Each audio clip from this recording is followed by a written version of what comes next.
തന്നെ ഗില്ലാപ്പികൾ എന്നുള്ള പേര് ശരിക്കും നിങ്ങളെല്ലാവരും കൂടെ സർക്കിളിലൊക്കെ ഇങ്ങനെ ഒരു പേരിടാന്ന് വിചാരിച്ചാണോ അതോ ഡയറക്ടർ ഓൾറെഡി പറയുമ്പോ കഥയിൽ അങ്ങനെയാണോ? ആളുടെ വീടിന്റെ അടുത്തുള്ള ഒരു ചേട്ടനെങ്ങാണ്ട് വിളിക്കുന്ന ആളുടെ എന്താ പറയാ നിക്നെയിം പോലത്തെ ഒരു പരിപാടിയാണ് ഗില്ലാപ്പി. ഒരാളുടെ പേരാണോ? ഒരാളാണ്. നിങ്ങൾ രണ്ടുപേരേക്ക് സിനിമയല്ലാണ്ട് ലൈഫിൽ ചെയ്യാൻ ഭയങ്കര ഇഷ്ടമുള്ള കാര്യം അല്ലെങ്കിൽ ചെയ്തിട്ടുള്ള സിനിമയിലാണ് എനിക്ക് ആഗ്രഹം എന്ന് വെച്ചാൽ ലിവർപൂളിൽ പോയിരുന്നു കളിയാണ്. അത് ഭയങ്കര ആഗ്രഹം.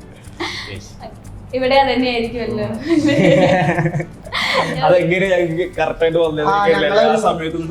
അവിടെയൊക്കെ തന്നെ ഇരുന്ന്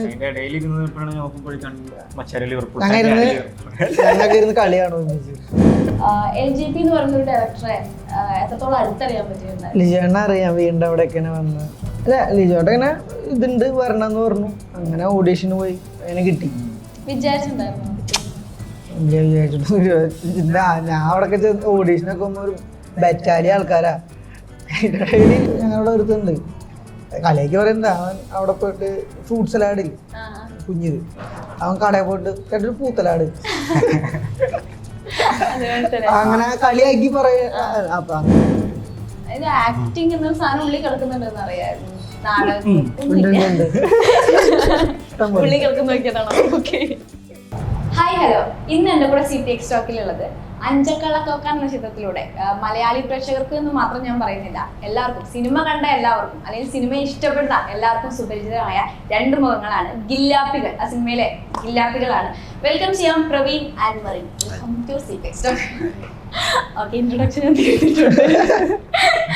അപ്പോൾ സിനിമ ഇറങ്ങിയിട്ടിപ്പോൾ ഒരുപാട് ദിവസമായി. അപ്പോൾ അതുകൊണ്ട് തന്നെ ആ ഒരു റിലേറ്റഡ് ക്വസ്റ്റ്യൻ ഞാൻ ചോദിക്കുന്നത്, നമ്മളിപ്പോൾ സ്റ്റാർട്ടിങ്ങിൽ ആ ഒരു സിനിമ ഇറങ്ങി നിങ്ങൾക്ക് കിട്ടിയ ആ ഒരു ഓഡിയൻസിന് കിട്ടിയ ഒരു റിയാക്ഷൻ ഉണ്ടായിരുന്നു. അപ്പോൾ ഇത്രയും ദിവസം കഴിയുമ്പോൾ ആണ് ശരിക്കും ഇത് മനസ്സിലാക്കുക ആ ഒരു സിനിമയിലെ ആ ഒരു ക്യാരക്ടർ നിങ്ങൾ എത്രത്തോളം ഇൻഫ്ലുവൻസ് ചെയ്തിട്ടുണ്ട്, അല്ലെങ്കിൽ എന്തോ ചേഞ്ച് നിങ്ങളുടെ ലൈഫിൽ കൊണ്ടുവന്നിട്ടുണ്ട് എന്നുള്ളത്. അത് എത്രത്തോളം ഉണ്ടായിരുന്നു? എൻ്റെ പ്രത്യേകിച്ച് മാറ്റമൊന്നുമില്ല. ഓഡിയൻസിന്റെ അടുത്തുള്ളൊരു ഇത്രയും മെസ്സേജ് ഒക്കെ അയക്കാണ് നന്നായിട്ടുണ്ടെന്ന് പറഞ്ഞു. അതിന് കുറെ ആൾക്കാര് നന്നായിട്ടുണ്ടെന്ന് പറയുന്നു. അപ്പോഴാണ് മനസ്സിലാക്കുന്നത്. മലയാളി ഓഡിയൻസ് മാത്രമായിരിക്കും. കാരണം എന്താ വെച്ചാൽ നിങ്ങൾക്ക് കൂടുതൽ ഡയലോഗ്സിനേക്കാൾ കൂടുതൽ ആക്ഷൻസ് ആണല്ലോ സിനിമയിൽ വരുന്നത്. അങ്ങനെ നമുക്കൊരു ലാംഗ്വേജ് ബാരിയർ ഇല്ല അതിൽ. എല്ലാവർക്കും കാണാലോ. എല്ലാരും ഇങ്ങനെ പറയും ഓഡിയൻസിന്റെ റിയാക്ഷൻ റെസ്പോൺസ് രസമായിട്ടുണ്ട്. കുറെ സ്ഥലങ്ങളിൽ നിന്നൊക്കെ അയച്ചിട്ടുണ്ട്. ഇപ്പോ എന്താ കുറെ വേറെ വെളിയിൽ നിന്നൊക്കെയുള്ള ആൾക്കാരൊക്കെ മല്ലൂസൊക്കെ അവിടുന്ന് നേരെ വിളിച്ച് മെസ്സേജ് അയക്കിയ പരിപാടികളുണ്ട്. കണ്ടു, ഭയങ്കര രസമുണ്ട് എന്നൊക്കെയുള്ള കാര്യം പറഞ്ഞിട്ട് ഇതായിട്ടുണ്ടായിരുന്നു. ഈ പേര് തന്നെ ഗില്ലാപ്പികൾ എന്നുള്ള പേര് ശരിക്കും നിങ്ങളെല്ലാവരും കൂടെ സർക്കിളിലൊക്കെ ഇങ്ങനെ ഒരു പേരിടാന്ന് വിചാരിച്ചാണോ അതോ ഡയറക്ടർ ഓൾറെഡി പറയുമ്പോ കഥയിൽ അങ്ങനെയാണോ? ഉല്ലാസേട്ടൻ പറയുമ്പോ പേരുണ്ട്. ഞാൻ ചോദിച്ചു എന്താ പേരിന്റെ മീനിങ് എന്താ? മീനിങ്ങിന് ഉല്ലാസേട്ടൻ എന്തോ അവിടെ എന്തോ അടുത്ത് തന്നെ ആ പേരുണ്ട്. ആളുടെ വീടിന്റെ അടുത്തുള്ള ഒരു ചേട്ടനെങ്ങാണ്ട് വിളിക്കുന്ന ആളുടെ എന്താ പറയാ നിക്നെയിം പോലത്തെ ഒരു പരിപാടിയാണ് ഗില്ലാപ്പി.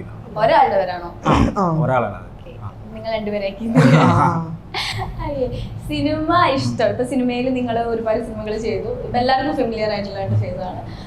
സിനിമയല്ലാണ്ട് ലൈഫിൽ ചെയ്യാൻ ഭയങ്കര ഇഷ്ടമുള്ള കാര്യം അല്ലെങ്കിൽ ചെയ്തിട്ടുള്ള സിനിമയിലാണ് എനിക്ക് ആഗ്രഹം എന്ന് വെച്ചാൽ ലിവർപൂളിൽ പോയിരുന്നു കളിയാണ്.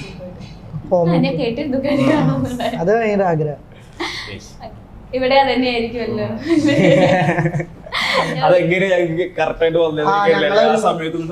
അവിടെയൊക്കെ തന്നെ ഇരുന്ന്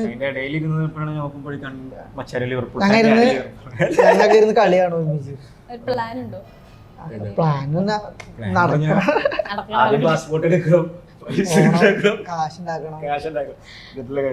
അല്ലാണ്ട് ചെയ്യാൻ ഐ മീൻ വേറെ ഏതെങ്കിലും ഒരു ഇപ്പൊ മ്യൂസിക് അങ്ങനെ എന്തെങ്കിലും ഇഷ്ടമാണോ? എനിക്ക് പ്രത്യേകിച്ച് വേറെ ഒന്നും അറിയില്ല. അഭിനയിക്കാൻ മാത്രമേ അതും അങ്ങനെ അറിയില്ല. നന്നായിട്ടുണ്ടല്ലോ. മ്യൂസിക്കിനോട് കുറച്ച് ചായ്വുണ്ട്. അപ്പോൾ പിന്നെ ഇപ്പോഴത്തെ അവസ്ഥയിൽ കുറച്ച് ഇപ്പോഴത്തെ ഇവിടുത്തെ കുറച്ച് പുതിയ മ്യൂസിക് ടീംസിന് അല്ലെങ്കിൽ ആ ഒരു ഏരിയയിൽ കുറച്ചധികം കണക്ഷനും പരിപാടിയും കാര്യങ്ങളൊക്കെയാണ്. അപ്പോൾ കുറച്ചാൾ കഴിയുമ്പോഴേക്കും വരുന്നുണ്ടോ? അല്ല എന്തായാലും ഇറങ്ങുന്നുണ്ടോ, പരിപാടികൾ ഇറങ്ങുന്നുണ്ടോ മ്യൂസിക്കിന്റെ? നിങ്ങൾ രണ്ടുപേരെ എടുക്കുകയാണെങ്കിൽ ഇപ്പൊ കോമൺ ആയിട്ട് വരുന്നത് നിങ്ങൾ രണ്ടുപേരും വന്നത് സിനിമ എന്ന് പറയുന്നൊരു ഇതിലേക്ക് കടന്നു വന്നത് രണ്ട് ഫേമസ് ആയിട്ടുള്ള ഡയറക്ടേഴ്സിന്റെ ഫിലിമിലൂടെയാണ്. കമാലി ടെറേസ് ആയാലും ഇയോബിന്റെ പുസ്തകമായിരുന്നു അല്ലേ ഫസ്റ്റ് ക്യാമറയ്ക്ക് മുമ്പിൽ വരുന്നത് കൊമ്മട്ടി പാലത്തിലൂടെ നമുക്ക് എല്ലാവർക്കും. അങ്ങനെ നോക്കുകയാണെങ്കിൽ ഇപ്പോ മെറിനായാലും ആ ഒരു സിനിമയിലൂടെ വരിക, വലിയൊരു ഡയറക്ടറിന്റെ സിനിമയിലൂടെ കടന്നു വരിക എന്ന് പറയുമ്പോൾ LJP എന്ന് പറയുന്ന ഒരു ഡയറക്ടറെ എത്രത്തോളം അടുത്തറിയാൻ പറ്റിയിട്ടുണ്ടായിരുന്നു? ഓൾറെഡി അറിയാമായിരുന്നു. അപ്പൊ എങ്ങനെയായിരുന്നു ഷൂട്ടിങ്ങിന്റെ സമയത്ത്, എങ്ങനെയാണ് അവർക്ക് എത്തുന്നതൊക്കെ? ലിജോട്ട് ഇങ്ങനെ ഇതുണ്ട് വരണമെന്ന് പറഞ്ഞു, അങ്ങനെ ഓഡീഷന് പോയി, അങ്ങനെ കിട്ടി. വിചാരിച്ചിട്ടുണ്ടായിരുന്നു? ഇല്ല, വിചാരിച്ചിട്ടൊന്നും. ഞാൻ അവിടെ ഓഡീഷനൊക്കെ പോകുമ്പോ ഒരു ബറ്റാലി ആൾക്കാരാ. അതിന്റെ ഇടയിൽ പിന്നെ ലിജോട്ടൻ ഇങ്ങനെ പറഞ്ഞു ചെയ്യാത്രേ. ഇവിടെ ആയാലും അതെ, രാജീവ് ഭയങ്കരമായിട്ടുള്ള ഒരുപാട് രണ്ടുപേരും LJP പോലെ തന്നെ ഇങ്ങനെ സിനിമകളിൽ പരീക്ഷണം നടത്തുന്ന ഡയറക്ടറാണ് പുള്ളി. അപ്പൊ അദ്ദേഹത്തിന്റെ സിനിമയിലേക്ക് എത്തുമ്പോ എങ്ങനെയായിരുന്നു എക്സ്പീരിയൻസ് ആയാലും എങ്ങനെയാണ് എത്തുന്നത്? ആ സമയത്ത് ഒരു ഐഡിയ ഉണ്ടായിരുന്നില്ല എന്തൊക്കെ സംഭവിച്ചുകൊണ്ടിരിക്കുന്നതെന്നൊക്കെ ഉള്ളത്. അപ്പോൾ എന്നെ സെലക്ട് ആവുന്നു, ഇങ്ങനെ അവർ സ്റ്റുഡിയോയിലോട്ടൊക്കെ വരാൻ പറഞ്ഞാൽ ആദ്യം വിളിക്കുന്നു. അവിടെ ചെന്ന് കഴിയുമ്പോഴേക്കും ഇതേപോലെ തന്നെ കുറേ ആൾക്കാരുണ്ട്, എന്താ നടക്കണേന്നൊന്നും നമുക്കറിയില്ല. എന്നിട്ട് പറഞ്ഞു ഒരു ദിവസം ഓഡീഷനൊക്കെ ചെയ്യാന്ന് പറഞ്ഞിട്ട്, അപ്പോൾ ഓഡീഷൻ ചെയ്യാന്ന് പറഞ്ഞു കഴിയുമ്പോഴേക്കും മറ്റേ സുജിത്തേട്ടനില്ലേ നമ്മുടെ ഇതിനകത്ത് ഉണ്ടായിരുന്നു, മഹേഷിൻ്റെ ഒരു ഇതിനകത്തൊക്കെ ഉണ്ടായിരുന്നു. പുള്ളിക്കാരനൊക്കെയാണ് നമ്മളുടെ അന്ന് ട്രെയിനിങ് ആക്ടിങ് ട്രെയിനിങ് ചെയ്യാന്നൊക്കെ പറഞ്ഞിട്ട് ചുമ്മാ നേരെ മറ്റേ സ്റ്റുഡിയോൻ്റെ ഏറ്റവും മുകളിൽ പോയിട്ട് കുറേ നേരം അവിടെ വെറുതെ ഇരുന്നിട്ട് താഴത്തേക്ക് ഇറങ്ങി പോകുന്നൊക്കെയുള്ളൂ. അല്ല വേറെ നമ്മളെ അങ്ങനെ ഒന്നും ഉണ്ടായിരുന്നില്ല. വളരെ സമാധാനപരമായിട്ട് പ്രത്യേകിച്ച് യാതൊരു ഒന്നും മറ്റേതായത് ഈ പറയുന്ന പോലെ നമുക്ക് പ്രത്യേകിച്ച് ഒരു എക്സ്പീരിയൻസ് എന്നുള്ള സാധനത്തിലേക്കുള്ള അങ്ങനെ എടുക്കാൻ അത് ആ രീതിയിൽ എടുക്കാനുള്ള ബോധമൊന്നും ഉണ്ടായിരുന്നില്ല ആ സമയത്ത്. ആക്ടിങ് എന്നൊരു സാധനം ഉള്ളിൽ കിടക്കുന്നുണ്ടെന്ന് അറിയായിരുന്നു. നാടകം ഉള്ളിൽ കിടക്കുന്ന നോക്കിയതാണോ? ഓക്കെ. അതിന് എല്ലാത്തിനും ഇയോബിന്റെ പുസ്തകത്തിനൊക്കെ മുന്നെയാണോ മറ്റേ ആൽബം ചെയ്തിട്ടുണ്ടായിരുന്ന ഒരു? അല്ല അത് കമ്മട്ടിപാടൊക്കെ കഴിഞ്ഞതിന് ശേഷം. അത് ശരിക്കും ഭയങ്കര വൈറലായിരുന്നു ഒരു സമയത്ത്, നല്ല സോങ്ങും. അതെന്തോ മറ്റേ ചട്ടമിന് മൂലയത്ത് പോലത്തെ നടന്ന സംഭവമാണ്. അതെങ്ങനെയാ? അത് ഇവര് ഈ ടീം വന്നു, മറ്റേ മറ്റേങ്കിലും ഒരു പരിപാടി ഉണ്ട്. ഞാനപ്പോൾ ഓൾറെഡി പുള്ളിക്കാരൻ്റെ അടുത്ത് പറഞ്ഞു എനിക്ക് ഈ പറയുന്ന മറ്റേ പ്രണയം പരിപാടി സാധനത്തിലേക്ക് ചെയ്യാനൊന്നും അറിയില്ല, എനിക്ക് അഭിനയിക്കാൻ അറിയില്ല എന്നുള്ള കാര്യമൊക്കെ പറഞ്ഞ് ഓൾറെഡി വെച്ചിട്ട് ശേഷമാണ് അങ്ങോട്ടേക്ക് പോകുന്നത്. പിന്നെ അവിടെ എത്തിക്കഴിഞ്ഞ് കഴിഞ്ഞിട്ട് ഷൂട്ട് നടക്കുന്നു. അതിനോട് ആദ്യം പറഞ്ഞത് ഇതൊരു ടീസറാണ് പടത്തിൻ്റെ, പാട്ടിൻ്റെ കാര്യമൊന്നും പറഞ്ഞിട്ടുണ്ടായിരുന്നില്ല. ഇതൊരു ടീസറാണ് നമ്മൾ ഷൂട്ട് ചെയ്യാൻ വേണ്ടി പോകുന്നതെന്നൊക്കെ പറഞ്ഞാണ് ഞാൻ അവിടെ പോകുന്നത്. പക്ഷെ അവിടെ എത്തിക്കഴിഞ്ഞ് കഴിഞ്ഞപ്പോഴേക്കും എടുക്കുന്നു. പിന്നെ നമ്മൾ പോയിട്ട് അതിൻ്റെ അതൊരു ഡയലോഗൊക്കെ ഉണ്ടായിരുന്നു, അത് പോയി ഡബിങ് ഒക്കെ ചെയ്യുന്നു. തിരിച്ചു വന്ന് കഴിയുമ്പോഴേക്കും കുറച്ചാൾ കഴിയുമ്പോഴേക്കും പുള്ളിക്കാരൻ എനിക്കൊരു ഓഡിയോ അയച്ചായിരുന്നു. അത് കഴിഞ്ഞാൽ പിന്നെ കുറച്ചാൾ കൂടി കഴിയുമ്പോഴേക്കും യൂട്യൂബിൽ ഇതിങ്ങനെ ഇറങ്ങിയിട്ടുണ്ട്. പിന്നെ ഇതിലൊക്കെ ഓരോരോ മറ്റേ മഴക്കാലം പോലത്തെ മറ്റേ പരിപാടികളിൽ ഇങ്ങനെ ഇത് വൈറലാവും. ഞാൻ ആ സമയത്ത് ഭയങ്കരമായിട്ട് അതിനുശേഷം ആ ഒരു ഏജും അതെ ഒരു യങ്സ്റ്റേഴ്സിന്റെ ഇടയിൽ ഭയങ്കരമായിട്ട് ട്രെൻഡ് ആയിട്ടുള്ള ഒരു സാധനമായിരുന്നു. അപ്പോ ഈ ഉള്ളിലൊരു നായകൻ കിടക്കുന്നുണ്ടല്ലോ, റൊമാൻറ്റിക് കിടക്കുന്നുണ്ട്. നിങ്ങക്ക് വില്ലൻ ചെയ്യുമ്പോ അങ്ങനത്തെ ഇതില്ലേ, അടുത്തൊരു ക്യാരക്ടർ ഒരു സിനിമയില് വില്ലൻ മാത്രം നായകൻ ക്യാരക്ടർ രണ്ടുപേർക്കും ഒരു റൊമാൻറ്റിക് ചെയ്യാൻ പറ്റുന്നു. ഇപ്പൊ നിങ്ങൾ വില്ലൻ ഒരു സിനിമയിൽ കിട്ടിക്കഴിഞ്ഞാൽ കോൺഫിഡന്റ് ആണല്ലോ, ഓക്കെ ഞങ്ങൾക്ക് ഇത് ചെയ്യാൻ പറ്റും വില്ലൻ ആ ക്യാരക്ടർ, അങ്ങനെ ഒരു കോൺഫിഡന്റ് ആയിരുന്നു നായകൻ? ഇല്ല, നമുക്ക് പറ്റിയ പണിയൊന്നും നല്ലത് എന്തിട്ടാ ഞാൻ ചെയ്യുന്ന ചെയ്യാമല്ലോ, അതല്ലേ കാര്യമുള്ളൂ. അല്ലെങ്കിൽ പിന്നെ മറ്റൊരു ഉടൻ തന്നെ ഞങ്ങൾക്ക് അങ്ങനെയും കൂടെ കാണാൻ ഞങ്ങൾക്ക് ഭാഗ്യമുണ്ടാവും. അല്ലെങ്കിൽ ഇപ്പൊ നമ്മളെടുക്കുന്ന പെർസ്പെക്റ്റീവിന്റെ പ്രശ്നമായിരിക്കും. ഇപ്പം വില്ലന്മാരെ ഇപ്പൊ ഹീറോ എന്ന് പറയുമ്പോഴേക്കും ആ കഥയിൽ അവൻ ഹീറോ ആകുന്നതെന്ന് വെച്ച് കഴിഞ്ഞാൽ ആ കഥയിൻ്റെ അത് ആ കഥയിൽ ഉണ്ടാകുന്ന ലോകത്തിൽ മെജോറിറ്റി പറയുന്ന റൈറ്റ് അവനോട് സപ്പോർട്ട് ചെയ്യുന്നതായിരിക്കും, അതുകൊണ്ട് അവൻ വില്ലനാകുന്നത്. അപ്പോൾ നമുക്ക് വേറെ രീതിയിൽ ചിന്തിക്കുമല്ലോ. ചില സിനിമകളിൽ ഇപ്പൊ അങ്ങനെ വരുന്നുണ്ടല്ലോ വില്ലന്മാരായിരിക്കും ഹീറോ ആയിട്ട് വരുന്നത്.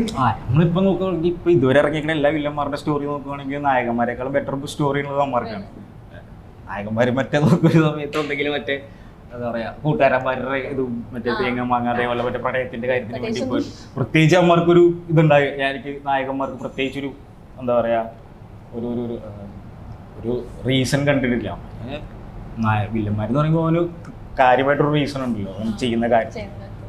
മാത്രമല്ല നായകന്റെ അതേ ഇമ്പോർട്ടൻസ് ആണ് ഇപ്പൊ സിനിമകളിലെ വില്ലന്മാർ ഇപ്പൊ അതേ ഇമ്പോർട്ടൻസിലാണ് വരുന്നുണ്ട്. ആരാണ് വില്ലൻ എന്നുള്ള സാധനം വരുന്നുണ്ട്. ശരി, അപ്പൊ പിന്നെ നമുക്ക് രണ്ടുപേരുടെയും കോമൺ ആയിട്ട് അടുത്ത് എനിക്ക് തോന്നിയത് രണ്ടുപേർക്കും ഒരു സിനിമ ആഗ്രഹിച്ചു വന്ന ആൾക്കാരല്ല. ആക്ച്വലി നിങ്ങൾ സിനിമയിലേക്ക് അത് ഇത്രയും ഒരു സിനിമ ചെയ്തിട്ട് ഇപ്പൊ നിങ്ങളെ ഒരു ഫിലിം കരിയർ തിരിഞ്ഞു നോക്കുകയാണെങ്കിൽ എപ്പോഴെങ്കിലും ലൈഫിൽ തോന്നിയിട്ടുണ്ടോ ഓക്കെ സിനിമ വേണ്ട ഇത് ചെയ്യണ്ട? ഇഷ്ടമല്ല, എനിക്കത് ഭാഗ്യം തന്നെ കിട്ടിയ പിന്നെയും അതന്നെ പ്രൊഫഷണൽ അങ്ങനെ പ്രൊഫഷണൽ നമുക്ക് ഇത് ചെയ്തല്ല അല്ലല്ല വിളിച്ചാലല്ല നമുക്ക് പറ്റുള്ളൂ. അത് പറഞ്ഞ് അല്ലെങ്കിൽ നമ്മ വീട്ടില് നടക്കണ ഒരാൾ തന്നെ ഇവിടെ അങ്ങനെ തോന്നാൻ കാരണം സിനിമ അല്ല നമ്മളെ തന്നെ സ്ക്രീനിൽ കാണുമല്ലോ. അപ്പൊ നമുക്കറിയാലോ അപ്പൊ അറിയാലോ ഈ സാധനം തന്നെയാണ് ബാക്കി കുറെ ആൾക്കാർ കാണണ്ടേ എന്നുള്ള കാര്യം ഓർക്കുമ്പോൾ അതുകൊണ്ട് കുറെ അച്ചീവ്മെന്റ്സ് ഉണ്ടായി സിനിമ കാരണം. അപ്പൊ അങ്ങനെ വേണ്ട എന്ന് തോന്നുമ്പോ വേറെ എന്തെങ്കിലും ഇപ്പോ പേടി ഉണ്ടാവില്ലേ ക്യാമറയ്ക്ക്? അപ്പൊ തോന്നിട്ടോ ഈ നേരത്തെ ഇതിനിറങ്ങി തിരിച്ചു എപ്പോഴും പേടിയുണ്ട്. ആ സാധനം ഓണാക്കി അവിടെ പോയി നിൽക്കുമ്പോ പേടിയാ. ആക്ഷൻ പറഞ്ഞ മറ്റേ ശരിയാവോ തെറ്റോ അല്ലെ ആൾക്കാര് കളിയാക്കോ ഇവരെന്ത് വിചാരിക്കും അത് അങ്ങനൊക്കെ പിന്നെ കുറച്ച് ഇതെടുക്കും ഇങ്ങനെ പിന്നെ പതുക്കെ ശരി അങ്ങനെ ക്യാരക്ടർ പരിപാടി അല്ല പറഞ്ഞ ആ പേടി പോകുന്നു.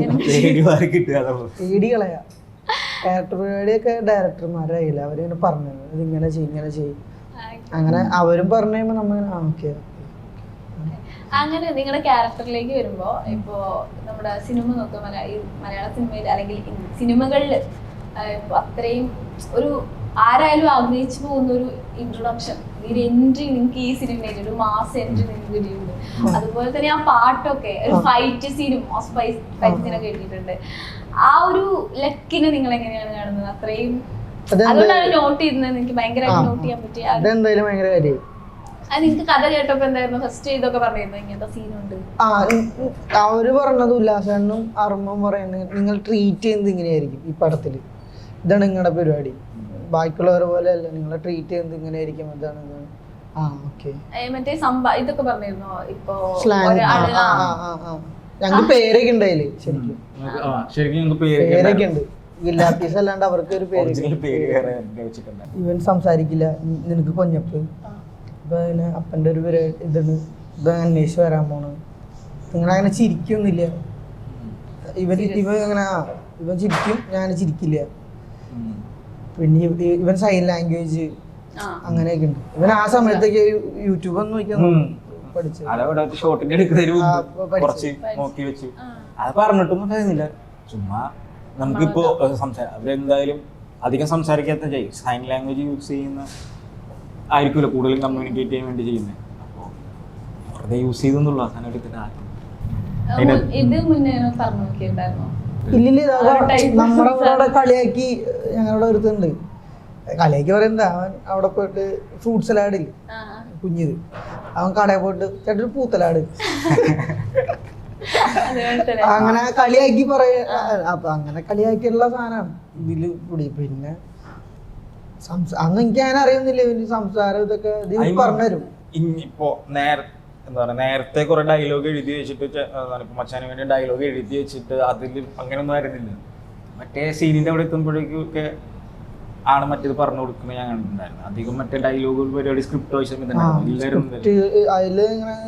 പറഞ്ഞോളാൻ പറയും. ഒരു അതുണ്ട് അവർ എഴുതി വെച്ച പരിപാടിയിൽ കണ്ടന്റ് എവിടെ ഉണ്ടാവും, ഡയലോഗ് ആ ഒരു മൊമെന്റിൽ വരുന്ന പരിപാടി അതിങ്ങനെ ഓട്ടോമാറ്റിക് വരികയായിരുന്നു ആ ഒരു ടൈപ്പിൽ തന്നെ സംസാരം. അത് ഇടയ്ക്ക് നമ്മളെ ഈ ഒരു ഇല്ല അവര് എഴുതി വെച്ചിട്ടുണ്ട്, അപ്പൊ അത് ഇങ്ങനെ പറഞ്ഞോളാൻ പറയും. അല്ല പറയുമ്പോ വരുമായിരുന്നോ? ഇപ്പൊ അതേപോലെ തന്നെ ചെയ്ത് പോണല്ലോ, ഓട്ടോമാറ്റിക് ആയിട്ട് വരുമായിരുന്നോ? അവരുടെ ഡയലോഗ് ആ ചെയ്തോണ്ടിരിക്കുന്നു. ഭയങ്കരമായിട്ട് നിങ്ങൾക്ക് ഇത് ചെയ്യുമ്പോ ഈ ക്യാരക്ടർ ചെയ്യുമ്പോ ഒരു ചലഞ്ചിങ് ആയി തോന്നുന്നുണ്ടായിരിക്കും. ചലഞ്ചിങ് അങ്ങനെ നമുക്ക് എനിക്കങ്ങനെ ഇതൊന്നും തോന്നിയില്ല. ചെയ്യാ, ആള് പറയണ പോലെ ചെയ്യാ, അത്ര തന്നെ. മറ്റേ ഇത് ആദ്യം ഇത് തന്നെ വലിയ കാര്യം ഇട്ട് തോന്നുന്നുണ്ടല്ലോ. പിന്നെ മറ്റേ ഡാൻസിന്റെയും ഫൈറ്റിന്റെ സമയം എത്തിക്കഴിഞ്ഞപ്പോഴാണ് മനസ്സിലായി പണി വാളുന്നുണ്ടെന്നുള്ളത്. മറ്റേ അവരുടെയൊക്കെ ഒപ്പം നിൽക്കണമല്ലോ ഇവരുടെ കൂടെ, അതിന്റെ ഒരു പ്രശ്നം ഉണ്ടായിട്ടുള്ളൂ. അല്ല വേറെ കുഴപ്പമൊന്നുമില്ല. ബാക്കി നമുക്ക് ഇപ്പൊ അഭിനയിക്കാനുള്ള വേറെ സിനിമ എന്ന് വെച്ച് കഴിഞ്ഞാൽ അതൊക്കെ വളരെ ഈസി ആയിരുന്നു, നമുക്ക് കുഴപ്പമൊന്നും ഉണ്ടായിരുന്നില്ല. ഞാൻ ചെയ്യുന്ന ക്യാരക്ടർ സെറ്റ് ആണ്, ഓക്കെ ആണ്, പെർഫെക്റ്റ് ആണ് എന്ന് തോന്നിയ ഒരു സമയത്ത് അങ്ങനെ നമുക്ക് പറയാൻ പറ്റില്ല. അത് അവരല്ലേ തീരുമാനം. അവര് മീൻസ് അയ്യോ കുഴപ്പങ്ങളില്ല ചെയ്യുമ്പോ ഓക്കെ ആയിരിക്കും അപ്പൊ അടിപൊളിയാണെന്ന് പറയും. അപ്പൊ ഒരു കോൺഫിഡൻസ് അങ്ങനെ ഇത് ചെയ്തു. അതിപ്പോ എല്ലാ ലിജോ ചേട്ടനായാലും ആരായാലും നമ്മളിങ്ങനെ എടാ ഇങ്ങനെ ചെയ്യടാ അത് കിട്ടും, ലീഡാനുള്ള അത് ചെയ്യടാ അത് അങ്ങനെ പറയാനുള്ളത്. അത് നമ്മൾ ചീറ്റൊന്നും പറയില്ല, മാറ്റി നിർത്തി ഇങ്ങനെ പറയും. അതിങ്ങനെയാണ്. അതാണ് എനിക്ക് അടുത്ത് ചോദിക്കാനുള്ളത്. നിങ്ങൾ ഇത്രയും കാലം വർക്ക് ചെയ്ത ഡയറക്ടേഴ്സിന് ഉല്ലാസ് ചെമ്പൻ എന്ന് പറയുന്ന ഡയറക്ടറുടെ ഫസ്റ്റ് സിനിമയാണ്. അപ്പോ ആ ഒരു ഡിഫറെന്റ് ആക്കി എനിക്ക് തോന്നുന്നുണ്ടായിരുന്നു. നമ്മളിങ്ങനെ കമ്പനി ആളാണല്ലോ, അപ്പൊ നമ്മൾ കയ്യിൽ നിന്നിട്ടാലും ആള് ഇഷ്ടപ്പെട്ട ഇത് പിടിച്ചു ഫ്രീഡം നമുക്ക്. പിന്നെ ആള് പറയും കറക്റ്റ്. പിന്നെ ഇവര് ടീമും ഭയങ്കര ഇതാ, ഒരു ടീമായിട്ട് ഡയറക്ഷൻ ഡിപ്പാർട്ട്മെന്റ് പരിപാടി സാധനം ഭയങ്കര കട്ട സ്ട്രോങ് ടീമായിരുന്നു. ഓൾറെഡി പ്ലാൻ ചെയ്ത് വെച്ചിട്ട്. പിന്നെ ഞങ്ങളടുത്ത് പറഞ്ഞ് ഒരു ഇടയ്ക്ക് എനിക്ക് ഡൗട്ട് വന്നു, ഇവരെന്താണ് അധികം ഒന്നും സംസാരിക്കുന്നു പറഞ്ഞു തരാത്ത പരിപാടികൾ എന്നൊക്കെ ഇങ്ങനെ നോക്കിയിരുന്നു. അങ്ങനത്തെ ഒരു തോട്ട് വന്നിട്ടുണ്ട്.